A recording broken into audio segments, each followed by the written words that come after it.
My new video. तो ये video हमारी प्लानिंग यूनिट सेकंड की वन शॉट होने वाली है। बिना किसी देरी के फटाफट से अपने पूरे यूनिट को हम कंप्लीट करने हैं। With in half an hour में अब हम इसे कंप्लीट करेंगे।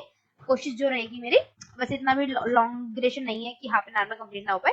पहले ही बोल रही हूँ, बिल्कुल शॉर्ट है, वन शॉट मूवी की तरह है ये बिल्कुल। सो आपको कोई डिटेल में तो मैं इसमें नहीं बताऊंगी। हाँ, ये है कवर, हम सारी चीजें करेंगे, इन शॉर्ट पढ़ेंगे। आपको जितना भी डिटेल में पढ़ना है, मैंने सभी एक एक माइनर से माइनर टॉपिक की डिटेल वीडियो के डिस्क्रिप्शन में डाल रखे हैं लिंक। आप वहां से जाइए, चेकआउट कीजिए। डिटेल में पढ़ना चाहते हैं, टाइम है तो डिटेल में पढ़िए, नहीं तो वन शॉट लीजिए, वन शॉट करिए। और इसमें जितने भी नोट्स है आप उन्हें कवर अप कर सकते हैं। और चाहे अगर टाइम नहीं है तो जो डिटेल वीडियो है उसमें से जाके नोट्स कवर कर सकते हैं। अगर आप पढ़ने का टाइम नहीं है, यहाँ से वन शॉट पढ़ लो, वहां से डिटेल में नोट्स ले लो, एटलीस्ट आपको कुछ तो कवर अप हो ही जाएगा। आई होप आपको वीडियो अच्छा लगे। और बिना किसी तरीके की वीडियो लॉन्ग हो रहा है तो आगे बढ़ते हैं और फटाफट से हमारी इन शॉर्ट वीडियो को कंप्लीट करते हैं। सबसे पहले हमारे सामने आ जाता है मीनिंग ऑफ प्लानिंग। तो what is the meaning of planning? It is the process of thinking before doing work. ये इस तरीके से की प्रतिक्रिया है जिसमें हम काम करने से पहले ही चीजों को समझ लेते हैं। यानी कि प्लानिंग एक ऐसा प्रोसेस है, हमें भी पता है कि हम कोई भी काम करने से पहले ही किसी भी चीज की प्लानिंग करते हैं। यानी कि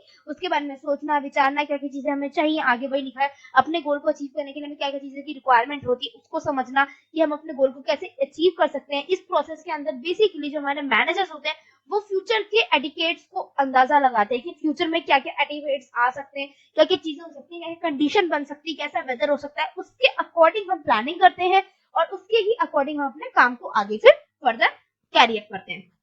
आई होप आपको प्लानिंग का मीनिंग समझ में आया होगा।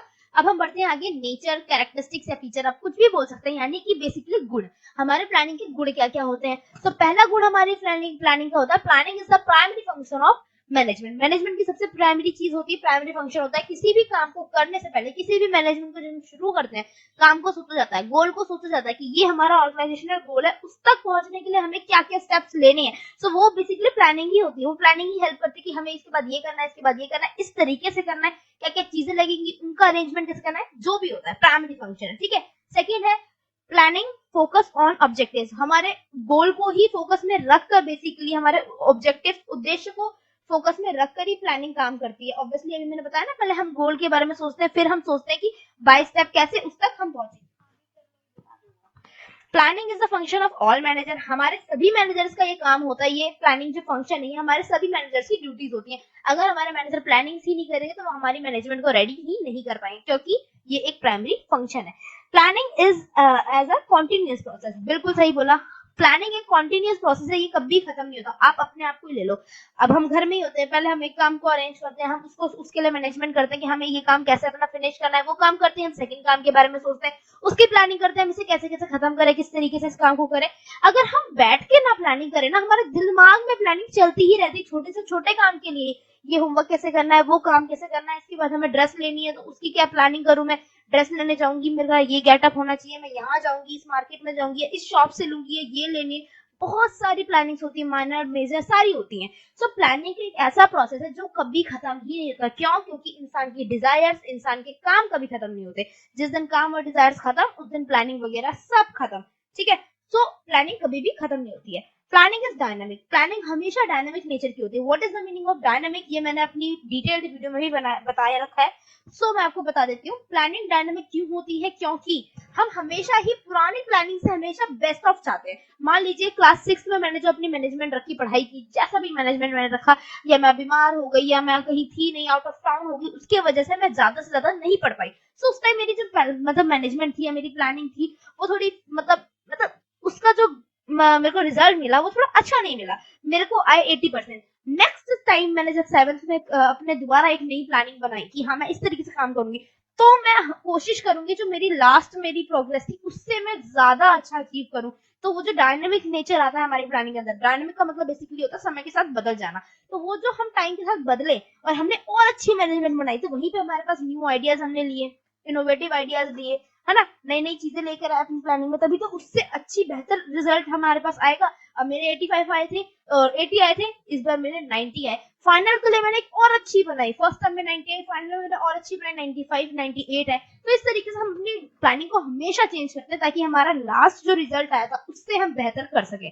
नेक्स्ट पॉइंट है planning involve forecasting. Obviously planning के अंदर फोरकास्टिंग इन्वॉल्व भी होती है। फोरकास्टिंग का मतलब होता है फ्यूचर की चीजें सोचकर चलना, आज करेंगे, सो इसीलिए इसमें फोरकास्टिंग इन्वॉल्व होती है। लास्ट पॉइंट है हमारा planning and linking factory. Planning एक लिंकिंग फैक्ट्री होती है। ऑब्वियसली लिंकिंग फैक्ट्री है वो हमारी चीजों को ज्वाइन करती है, हमारे जितने भी स्टेप हम मैनेजमेंट में लेते हैं वो सबको आपस में लिंक करती है। क्योंकि हमारी जो प्लानिंग होती है, काम को करने से पहले हम प्लानिंग कर लेते हैं, हमें ये स्टेप लेना है पहला, फिर हमें ये लेना है, फिर हमें ये स्टेप लेना है, ऐसे हम स्टेप बाय स्टेप चीजों को ज्वाइन कर लेते हैं। अगर एक भी स्टेप मिस हो गया तो हमारी प्लानिंग खराब हो जाती है, हमारा गोल अचीव नहीं हो पाता है। तो this is the linking factory, ये हमारी स्टेप्स के बीच में लिंक बनाती है और ये एक लिंकिंग फैक्ट्री कहलाती है। तो आई होप आपको सारे फीचर्स इसके कंप्लीट अच्छे से समझ में आ गए होंगे। आगे बढ़ते हैं पर्पस एंड ऑब्जेक्टिव पे। पर्पस क्या होता है, हम क्यों करते हैं प्लानिंग को? तो पहला पर्पस होता है planning provide direction. Very right, हमारे को एक डायरेक्शन देती है कि हमें किस तरीके से काम करना है। Planning decrease the change chance of risk. बिल्कुल सही, अगर हम पहले से ही प्लानिंग करके चलेंगे तो हमारे पास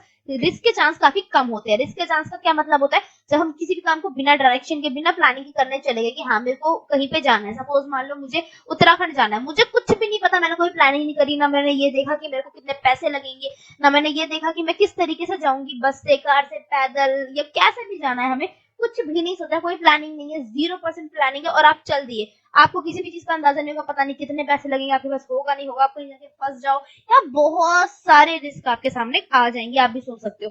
सो जो हमारी प्लानिंग होती है वो हमारे चांस ऑफ रिस्क को डिक्रीज करती है। सेकंड क्या डिक्रीज करती है, planning decrease overlapping and waste of the activity. Same वही चीज है, किसी भी चीज को आप कर रहे हो एक ही बार में आपसे ठीक ही नहीं होगी अगर आपने प्लानिंग नहीं कर रखी। आप पहले ही सोच लो, समझ लो कैसे जाना है उस रास्ते पे, तो आप उतना बजट अपना लेके चलेंगे, हाँ इतने में मेरा खर्चा निकल जाएगा। आपको नहीं पता, आप एक ही रोड पे जाएंगे, फिर आप वापस आएंगे, फिर आप दूसरे पे जाएंगे, तो वही चीजें ओवरलैप हो रही है, वेस्टेज हो रही है, बहुत सारी चीजें, तो वो वेस्टेज वगैरह वो कम करती है, ओवरलैपिंग को भी कम कर देती है।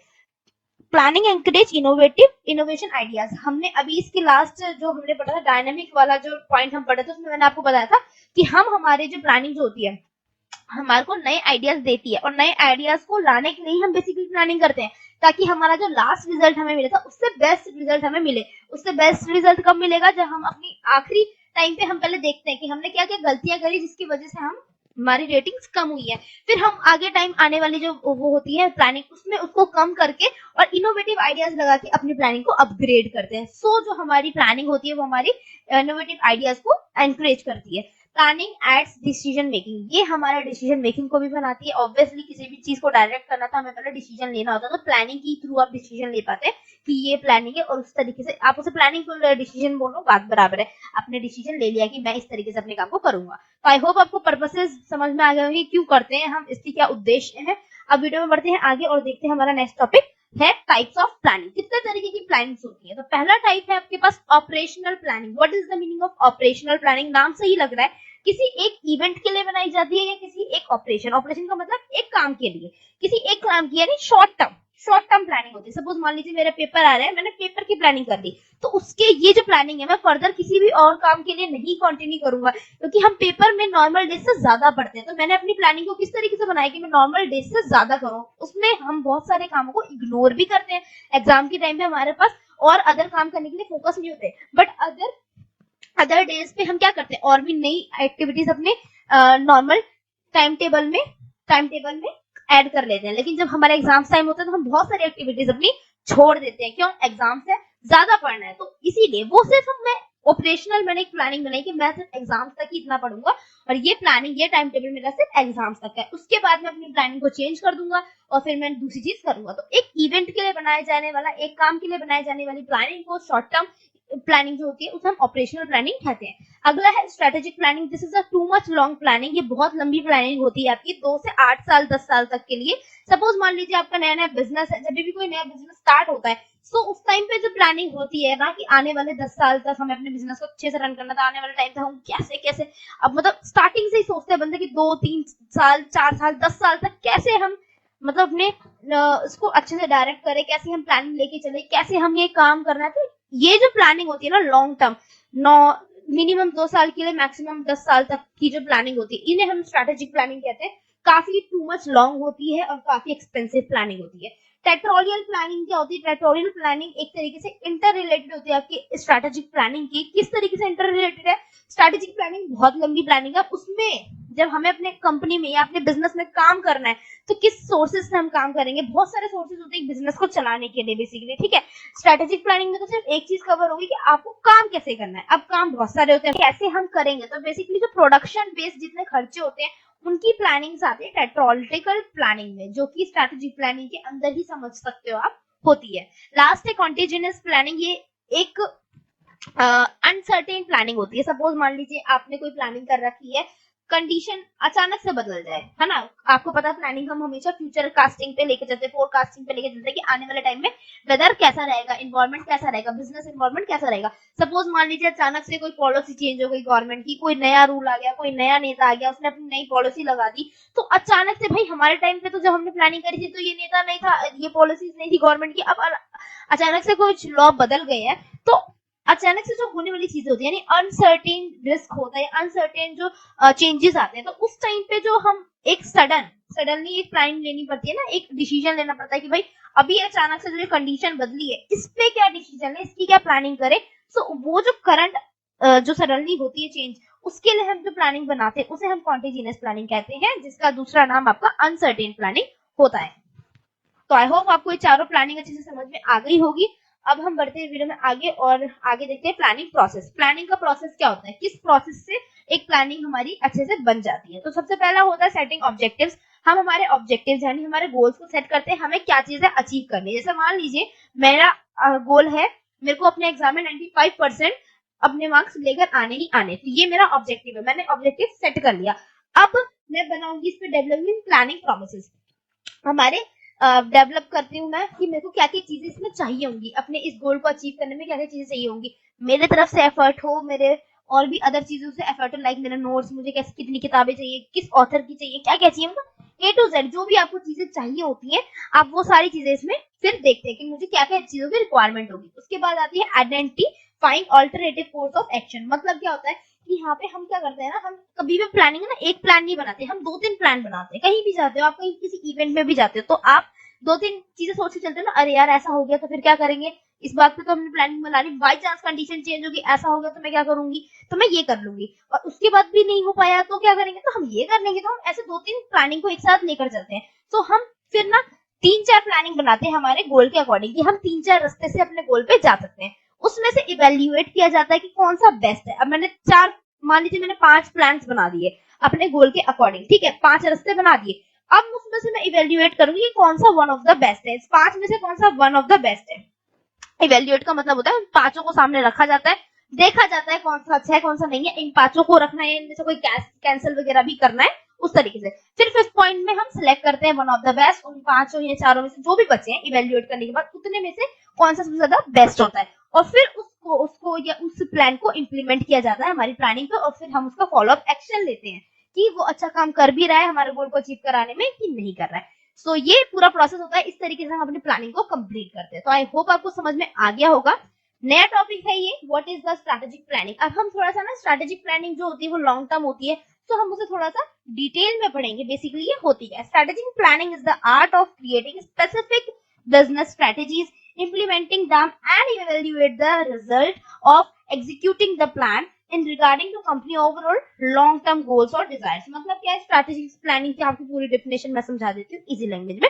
ये एक तरीके की कला होती है, क्यों, क्योंकि इतनी बड़ी प्लानिंग करना ना कोई आसान बात नहीं होती है। एक इवेंट के लिए प्लानिंग करनी हो जाए तो हमारे को इतना प्रेशर फील होता है, 2-3 साल हमें कैसे चीज को टिकानी है उसकी प्लानिंग करना, this is called art, really art, ये बहुत बड़ी आर्ट होती है।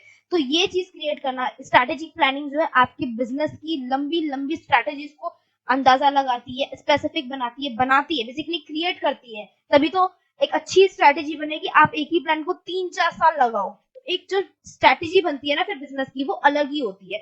उसको इम्प्लीमेंट करना, उसको इवेल्युएट करना, इस पूरी प्लानिंग के प्रोसेस में ये काम होता है कि हमने जो प्लानिंग लगाई थी, इम्प्लीमेंट करी थी, उसका क्या रिजल्ट है, इन सब चीजों को करना, ये सारी स्ट्रेटेजिक प्लानिंग के अंदर कवर अप होती है। प्रोसेस क्या होता है इसका, देखो खास डिफरेंस नहीं है, प्लानिंग सेम प्रोसेस लगेगा, एक दो पॉइंट थोड़ा अलग लगेगा तो लगेगा।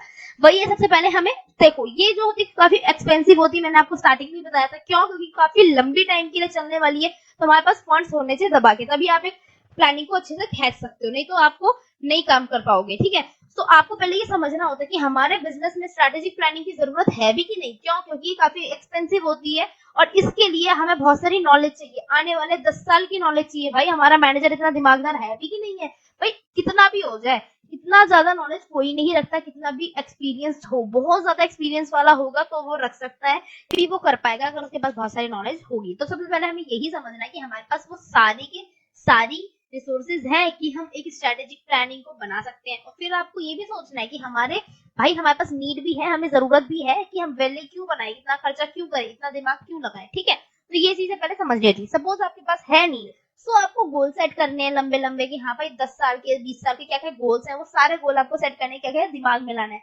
फिर वही चीज करनी है आपको, प्रेमिसेस डेवलप करनी है। ठीक है, रिसर्च करने हैं आपको डिफरेंट डिफरेंट वेज, जिससे आप वही दो चार, यहाँ पे आइडेंटिफाई वाला ही ऑप्शन आ रहा है कि आपको दो चार अपने ऑब्जेक्टिव के तरीके बताने हैं कि हाँ भाई हम इस तरीके से नहीं कर पाएंगे तो इस वे कर लेंगे, इस वे से कर लेंगे, ना डिफरेंट डिफरेंट वे करने हैं। उसमें से आपको अपना प्लान चूज करना है जिसपे आप एक्शन करने वाले हो। सपोज आपने 10 या 5 बनाए, उसमें से आपने एक चूज कर लिया, उसके बाद आपको डेवलप करना है सपोर्टिंग प्लान, जो काफी लंबा होता है। तो अभी अभी मैंने बताया कि एक कुछ हमें रखने होता है बैकअप के लिए। तो सपोज मान लो ये हमारे पास इंप्लीमेंट नहीं हो पाया, कोई दिक्कत आ गई, कंडीशन चेंज होगी, तो हम कोई दूसरा लगा सके, सपोर्टिंग लगा सके, इसे ना कर पाए तो उसको हम लगा के अपनी स्ट्रैटेजिक प्लानिंग को आगे बढ़ा सके, और उसके बाद फिर हम उसको इम्प्लीमेंट करते हैं और आगे की अपने स्ट्रैटेजिक प्लानिंग के रिजल्ट्स को देखते हैं। तो यही सेम प्रोसेस होता है स्ट्रैटेजिक प्लानिंग का भी, क्योंकि ये भी एक तरीके की प्लानिंग ही होती है। खास डिफरेंस नहीं है। इंपॉर्टेंस देखते हैं, क्या इंपॉर्टेंस होती है? लंबे टाइम के लिए होता है तो आपको फाइनेंशियल बेनिफिट बहुत ज्यादा देता है। ये सबसे पहला पॉइंट तो यही आता है। गाइड टू ऑर्गेनाइजेशन एक्टिविटी, एक नया नया जब हमारा बिजनेस खुला है, मैंने बताया तो सेटअप के टाइम पे ही हम मोस्टली बनाते हैं, मोस्टली केसेस में देखा गया कि जब नया बिजनेस स्टार्ट होता है तभी हम स्ट्रेटेजिक प्लानिंग बनाते हैं, स्टार्टिंग से ही बनाते हैं हमें आने वाले टाइम में कैसे काम करना है। तो क्या इंपॉर्टेंस देता है कि हमें बताता है कि हमारे ऑर्गेनाइजेशन में हमें किस तरीके से काम करना है। ऑब्वियसली हमने सारी चीजें पहले से प्लान कर ली, 10 साल के कामों की, आने वाले 10 सालों की प्लानिंग कर ली कि मेरे को 10 साल तक कैसे काम करना है, तो जाहिर सी बात है बताएगा ही बताएगा, डायरेक्शन देना तो प्लानिंग का काम ही होता है। कॉम्पिटेटिव एडवांटेजेस देता है, क्यों? क्योंकि आपने आने वाले 10 साल की सारी चीजें पढ़ ली है, नॉलेज उसकी रख ली है। जब तक नॉलेज नहीं रखोगे तो प्लानिंग भी नहीं बना पाओगे। तो हमने 10 साल पहले की नॉलेज अपने दिमाग में जब रख ही ली है कि आने वाले 10 साल में क्या क्या होने वाला है, कुछ बदलने वाला भी है कि नहीं बदलने वाला है, सारी प्लानिंग रख ली। सपोज कॉम्पिटिटर्स को तो पता ही नहीं है, वो सोच रहे हैं कि 5 साल बाद कुछ चीजें बदल जाएंगी, तो उन्होंने अलग तरीके से प्लानिंग करी होगी। तो ये आपको मतलब कॉम्पिटिटर्स से अलग होने का भी एक एडवांटेज देता है।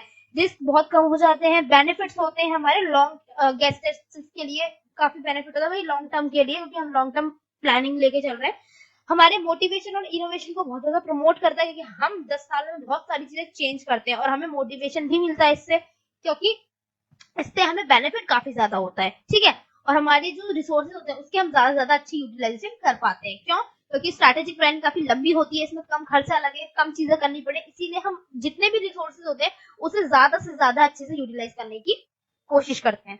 सो आई होप आपको इंपॉर्टेंस अच्छे से समझ में आई होगी। अब लिमिटेशंस जान लीजिए, जिसकी वजह से मैंने आपको प्लानिंग प्रोसेस में जो फर्स्ट टॉपिक था बताया था कि आप पहले देख लें आपके पास जरूरत है भी कि नहीं। क्यों? क्योंकि इसकी कुछ लिमिटेशंस भी हैं, आप उन्हें पूरा कर पाएंगे तभी आप कर पाएंगे। क्यों? लेक ऑफ नॉलेज, बहुत ज्यादा नॉलेज चाहिए, जाहिर सी बात है 10 साल पहले आगे की नॉलेज चाहिए यार। 10 साल में तो सीबीएसई का सिलेबस भी चेंज हो जाता है, आप ही सोच के देखो, इतना ज्यादा आगे की नॉलेज लेके चलना बहुत ज्यादा टिपिकल होता है, एक्यूरेट। अब कोई ज्योतिष तो होता नहीं है, क्योंकि इंटरडिपेंडेंस काफी चीजें होती है, इंटरडिपेंडेंस ऑफ यूनिट्स, मतलब हम जब इतनी लंबी प्रोसेस कर रहे हैं, इतनी लंबी प्लानिंग कर रहे हैं, तो सारी चीजें अभी मैंने बताया कि जो प्लानिंग होती है वो लिंक रखती है एक दूसरे को। तो एक भी चीज अगर डिपेंड, सपोज मान लो एक भी इंप्लॉय ढंग से काम नहीं कर रहे, कैसा भी करके कहीं से भी आपकी एक कड़ी टूट गई ना, तो आपकी पूरी इतनी लंबी प्लानिंग के ऊपर जो पैसे लगे वो सब बर्बाद हो जाएगा। क्यों? आप जब स्ट्रैटेजिक प्लानिंग स्टार्ट करते हो तो फंड बहुत लगाना पड़ता है, तो स्टार्टिंग में हमें फंड लगाना पड़ता है, तो वो सारे पैसे आपके बर्बाद हो जाएंगे।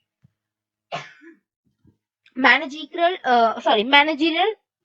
प्रेसिपिटेशंस मतलब क्या है कि कभी कभी क्या होता है ना, हमारा जो मैनेजर होता है उससे काम नहीं होता है, कोई कोई एक आध चीज उससे ज्यादा हार्ड लगने लगती है, तो वो चीज छोड़ देता है, कहता है छोड़ो इसे, इस स्टेप को छोड़ के मैं आगे बढ़ जाता हूँ। तो मैनेजर को पूरा अपना लॉयल्टी के साथ वर्क करना पड़ेगा, सारे स्टेप्स को लेके चलना पड़ेगा। ये नहीं कि सपोर्टिंग प्लान है तो इसको छोड़ के हम उसको कर लें, नो। आप जिस प्लान पे कर रहे हो उसी पे करो, जब कंडीशन बदलेगी तो आपको सपोर्ट लेना सपोर्टिंग प्लान का, उससे पहले नहीं लेना। तो मैनेजर की भी प्रॉब्लम हो सकती है, फाइनेंशियल कंसिडरेशन भी हो सकता है क्योंकि पैसे बहुत ज्यादा लगते हैं। तो आई होप आपको 4 लिमिटेशन से समझ में आई होगी, जिसे समझना बहुत जरूरी है। अगर आप ये 4 लिमिटेशन पूरी कर सकते हैं तभी आप स्ट्रेटेजिक प्लानिंग कर सकते हैं। आई होप अभी तक की वीडियो आपको क्लियर हो रही होगी। सभी छोटे से छोटे टॉपिक की वीडियो डिटेल में है, लिंक डिस्क्रिप्शन में है, प्लीज पढ़ लीजिएगा अगर किसी को भी नीड हो प्लीज। ये इन शॉर्ट वीडियो है। अब हमारा अगला टॉपिक आ रहा है environmental analysis and diagnosis. Environmental analysis का मतलब क्या होता है, यानी कि अभी तक हमने बात कर ली कि हमें अपना बिजनेस को कैसे चलाना है, अब हम बिजनेस के एनवायरमेंट की भी बात कर लेते हैं। कि बिजनेस के लिए हमें ये देखना होता है कि हमारा जो एनवायरमेंट है उसके अंदर ऐसे कौन से फैक्टर्स हैं जो हमारी कंपनी को इफेक्ट कर रहे हैं, ठीक है, चाहे वो कैसे भी हो। लाइक इंटरनल में आप ले लीजिए एम्प्लॉइज या स्टाफ मेंबर्स, एक्सटर्नल में ले लीजिए सप्लायर्स, कॉम्पिटिटर, रिलेटर्स की, मतलब बिजनेस की बहुत सारी चीजें होती हैं एनवायरमेंट में जो आपकी काफी मायने रखती है। लाइक उसका कंडीशन कैसा है, बाहर की सोसाइटी कैसी है, आपके बिजनेस के लिए आपको मतलब आपको अप्रिशिएट करती भी है कि नहीं करती है, या आपसे वो दुखी हो सपोज, तो आपका बिजनेस वहां पे नहीं चल सकता। तो इन्वायरमेंटल एनालाइज, इन्वायरमेंट को हम पहले एनालाइज करते हैं इस प्रोसेस के अंदर और फिर डायग्नोस करते हैं। डायग्नोस का मतलब जो भी दिक्कतें निकल के आते हैं एनालाइज करने के बाद उन्हें सॉल्व करते हैं कि क्या दिक्कत आ रही है, क्योंकि इन्वायरमेंट बहुत ज्यादा मायने रखता है कि आपका बिजनेस कहाँ पे सेट हो रखा है, ठीक है। अब मीनिंग तो आपको समझ में आ गया होगा। अब हम बढ़ते हैं वीडियो में आगे और इसकी आगे की इंपॉर्टेंस चेक कर लेते हैं। तो ये क्या करता है, क्रिएट अवेयरनेस। पहले तो अवेयरनेस देता है हमारे इन्वायरमेंट में, क्या अवेयरनेस देता है, हमें अवेयरनेस देता है बेसिकली कि हमारे इन्वायरमेंट में क्या क्या हो रहा है। तो हमारे पास एक अवेयरनेस आती रहती है कि हाँ हमारे इन्वायरमेंट में ऐसी कंडीशन चल रही है, ये चल रहा है, आने वाले टाइम में हमें ये दिक्कतें आ सकती है। तो इन्वायरमेंटल एनालिसिस पहला तो ये पॉइंट करता है। सेकंड है it helps to identify threats and opportunities. Obviously environment के बारे में जान रहा है, पूरा का पूरा डिपार्टमेंट हमारा, एक डिपार्टमेंट अलग से बनाया जाता है इसके ऊपर काम करने के लिए, तो पूरा डिपार्टमेंट निकालता है कि आने वाले टाइम में इन्वायरमेंट में क्या चेंजेस आ रहे हैं, तो उस चेंजेस की वजह से हमारे ऊपर क्या थ्रेट्स यानी मुसीबतें हैं और क्या क्या अपॉर्चुनिटीज हमें नए मौके मिल रहे हैं। तो ये इसकी हेल्प से हमें पता चलता है पहले से ही, ठीक है। जो जो इस कंपनी में इस चीज का सेटअप होता है उसको पता चलेगा खाली। अंडरस्टैंडिंग द इन्वायरमेंट, हमारे को हम अंडरस्टैंड कर पाते हैं हमारे इन्वायरमेंट को, चाहे वो इंटरनल हो चाहे वो एक्सटर्नल हो, ठीक है। तो वो हम अपने इन्वायरमेंट को समझ सकते हैं। अगर इन्वायरमेंट को नहीं समझेंगे तो हम उसके अकॉर्डिंग काम नहीं करेंगे, और उसके अकॉर्डिंग काम नहीं करोगे तो वो आपको जीने नहीं देगा। It helps to make suitable changes. हम भाई इन्वायरमेंट के हिसाब से, हम सोसाइटी के हिसाब से, टाइम के हिसाब से कैसे चल रहे हैं ना, ये भी हमें इन्वायरमेंट ही बताता है। अगर आप इन्वायरमेंट के साथ चेंज नहीं होगे, ठीक है, अब आ गई है 20वीं सदी, आप वही ब्लैक एंड व्हाइट मूवी लेके अपनी चल रहे हो, तो आपको बिजनेस नहीं चलेगा। जो नई मूवीज है वही चलने वाली है मार्केट में, ठीक है। सो हमारे को सुटेबल चेंजेस भी ये प्रोवाइड करता है कि हमें अपने आप को कब चेंज करना है इन्वायरमेंट के हिसाब से, ठीक है। To select the best plan, environment को देखते हुए क्या प्लान हमारे पास बेस्ट है। भाई इन्वायरमेंट से ही सबसे पहले हम क्या करते हैं प्लानिंग में, इन्वायरमेंट ही तो देखते हैं, हमारे आने वाली कंडीशंस क्या है फ्यूचर में, यही तो देखते हैं। सो इसमें हम वही चीज करते हैं, हमारे इन्वायरमेंट को देखते हैं क्या क्या चीजें हमें चाहिए इन्वायरमेंट के हिसाब से, तभी ये हमारे बेस्ट प्लान को सिलेक्ट करने में भी हेल्प करता है बहुत ज्यादा, ठीक है। और उसके बाद लास्ट पॉइंट है आपका, it helps to inform information of fights. यहाँ पे राइट स्ट्रेटेजी लिख दी, मैंने गलती से फाइट स्ट्रेटेजी लिख दी। राइट स्ट्रेटेजी हमारे मतलब इंफॉर्मेशन हमें देता है काफी अच्छी, ताकि हम एक राइट स्ट्रेटेजी को भी कर सके। तो आई होप आपको इंपॉर्टेंस अच्छी लगी होगी और आपको समझ में भी आई होगी।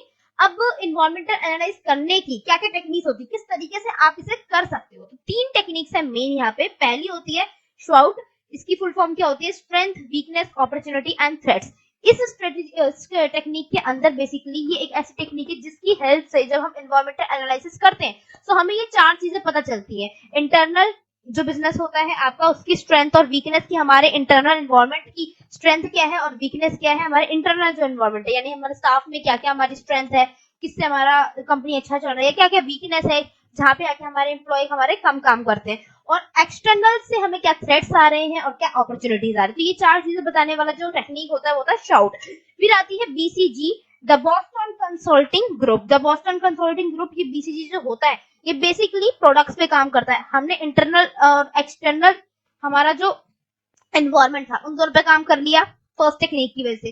सेकंड टेक्निक हमारे प्रोडक्शन में हेल्प करती है कि हमें अपने पैसे को किस तरीके से इन्वेस्ट करना है, कहाँ पे इन्वेस्ट करना है, किस जगह पे इन्वेस्ट करना है, किस प्रोडक्ट पे इन्वेस्ट करना है, ठीक है। हम किसी गलत प्रोडक्ट पे इन्वेस्ट ना करें, हमारे पैसे वेस्ट ना जाए, क्या क्या प्रोडक्ट हमारे लिए यूजफुल है, क्या चीज अच्छी लग रही है मतलब लोगों को कि नहीं लग रही। सपोज मान लीजिए कोई कोई प्रोडक्ट होता है ना, उसे लोग पसंद नहीं करते हैं, तो वो वेस्ट ही जाते हैं, उसकी प्रोडक्शन वेस्ट जाती है। हम बना बना के ऐसी टी शर्टें रख देते हैं और फिर कोई पहनता नहीं है, ठीक है, तो वो फैशन बेकार हो जाता है, वो चीजें बेकार हो जाती हैं। फिर क्या करते हो ना, फिर हम उस प्रोडक्शन को बंद कर देते हैं। तो ये जो प्रोडक्शन बेस्ड जो भी हमारी मतलब चीजों को बताता है, वो हमारा बीसीजी वाली प्लानिंग करती है। एमसीए जो है ये सबसे बड़ी प्लानिंग टेक्निक होती है, matrix competitor analysis. Matrix competitor analysis का जो टेक्निक है सबसे बड़ी होती है। बेसिकली पहले वाली टेक्निक में हमने इन्वायरमेंटल बिजनेस इन्वायरमेंट्स की बात कर ली, सेकंड वाली में हमने प्रोडक्शन की चीजें कवर अप कर ली, उसके बाद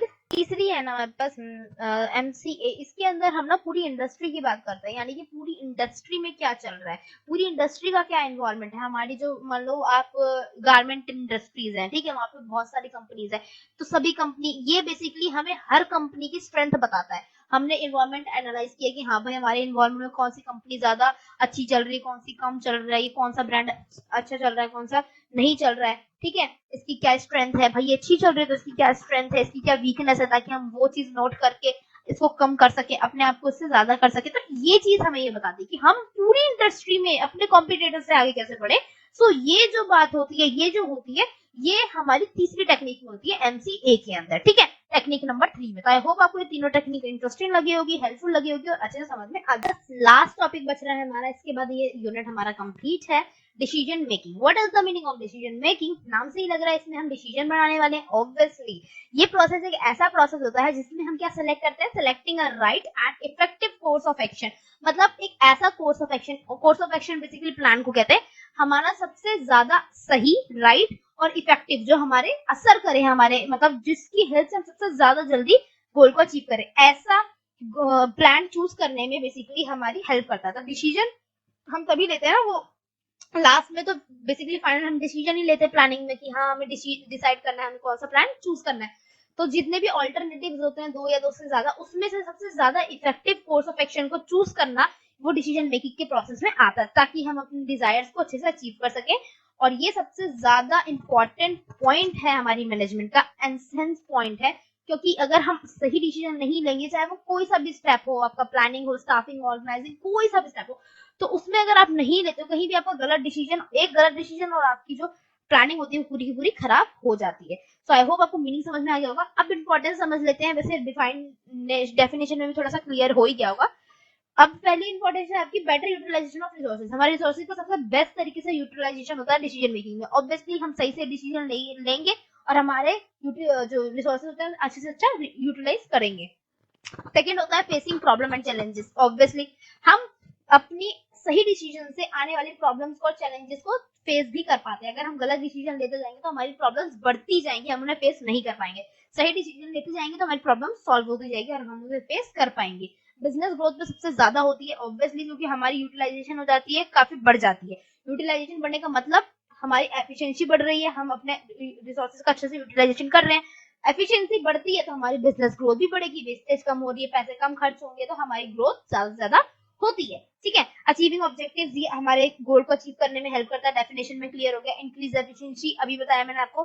फैसिलिटेट इनोवेशन, ऑब्वियसली हम नए नए डिसीजन लेते हैं तो हम हमेशा अगली बार से अच्छा डिसीजन लेते हैं, वही सेम प्लानिंग पॉइंट अच्छा डिसीजन लेते हैं, तो हमारा ये थोड़ा डायनेमिक होता है, इनोवेशन होता है। नई नई चीजें सोच के हम इसमें प्लानिंग लेते हैं कि हम पिछली बार ये डिसीजन लिया था, अब की बार हम ये लेंगे ताकि हम और अच्छा प्रोग्रेस कर सकें।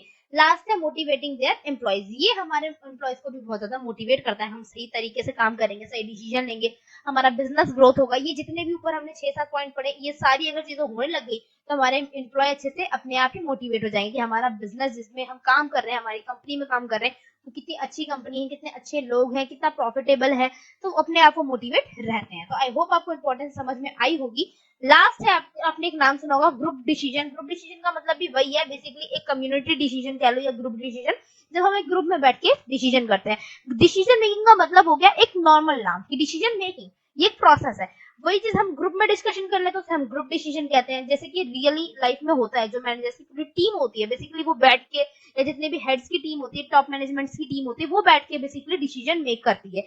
तो ग्रुप डिसीजन में क्या होता है, इसका प्रोसेस क्या होता है, सबसे पहले वही प्रॉब्लम्स को हम आइडेंटिफाई करते हैं, क्या गोल्स है, प्रॉब्लम्स कह लो या गोल्स कह लो, उन्हें आइडेंटिफाई करते हैं कि हमारी क्या दिक्कतें आ रही हैं, जिसके भी ऊपर हम प्लानिंग करने वाले हैं, प्रोसेस डिसीजन लेने वाले हैं, उन चीज को हम आइडेंटिफाई करते हैं, फिर ऑल्टरनेटिव बनाए जाते हैं, फिर उसमें से एक इवेल्युएट किया जाता है कि ये बेस्ट ऑफ है, उसे इम्प्लीमेंट करके फिर हम उसे मॉनिटरिंग करते हैं, यानी कि डिसीजन को देखते हैं कि हमारा डिसीजन सही काम कर भी रहा है या नहीं कर रहा है। सो आई होप आपको ये वीडियो अच्छा लगा होगा। पूरा का पूरा यूनिट हमने बिल्कुल क्लियर कर लिया है, कंप्लीट कर लिया है, फिनिश कर लिया है।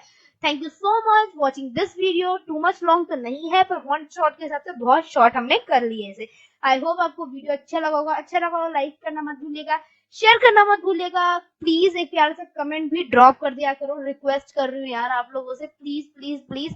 इससे मुझे थोड़ा सा मोटिवेशन मिलता है बेसिकली कि मैं अच्छी वीडियोस बना रही हूँ या वीडियो आपको समझ में भी आ रही है। सो आई होप आपको वीडियो अच्छे से अच्छा लगा होगा। चैनल को सब्सक्राइब मत करना भूलना, नोटिफिकेशन आइकन दबाना भी मत भूलना। जल्दी मिलते हैं न्यू यूनिट स्टार्ट करते हुए, जब तक के लिए बाय बाय, टेक